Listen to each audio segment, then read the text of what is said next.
Vitamin and herbal drinks గురించి మాట్లాడదాం. ఇవి కూడా అమ్ముతుంటారు. కొన్ని డ్రింక్స్ లో అశ్వగంధ లేదా జింక్సింగ్ ఉంటుందంటారు, వెల్నెస్ కి బాగుందంటారు. కానీ అన్ని ప్రెగ్నెన్సీ ట్రై చేసేటప్పుడు సేఫ్ కాదు, ఎస్పెషలీ సంతానలేమి సమస్యకి ట్రీట్మెంట్ తీసుకుంటున్నప్పుడు. కొన్ని అయితే మెడికేషన్స్ తో కూడా ఇంటర్ఫియర్ కావచ్చు, అందుకనే హార్మోన్ ఫ్లక్చుయేషన్స్ అవుతాయి వాటి వల్ల.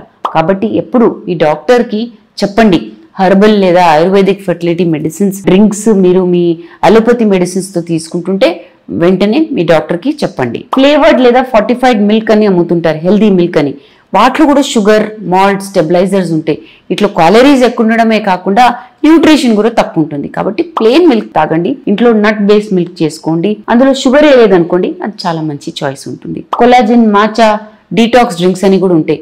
వీటిలో అడ్వాంటేజ్ ఏమంటారంటే మీ బాడీని డీటాక్స్ చేస్తాయని. కాకపోతే మీ కిడ్నీ లివరే బాగుంటాయి, అవే న్యాచురల్ మంచి డీటాక్స్ ఆర్గన్స్ కదా, అవే మీ బాడీని న్యాచురల్ గా ఎఫిషియెంట్ గా పెడతాయి అనమాట. సో అవసరం లేదు. ఏ డ్రింక్ ఒక బ్యాలెన్స్ డయట్, హైడ్రేషన్, రెస్ట్ ని రీప్లేస్ చేయలేదు. వాటిని ఎప్పటికీ రీప్లేస్ చేద్దామనేసి అనుకోకండి. ఎప్పుడు హెల్దీ డయట్ ఫాలో చేయండి.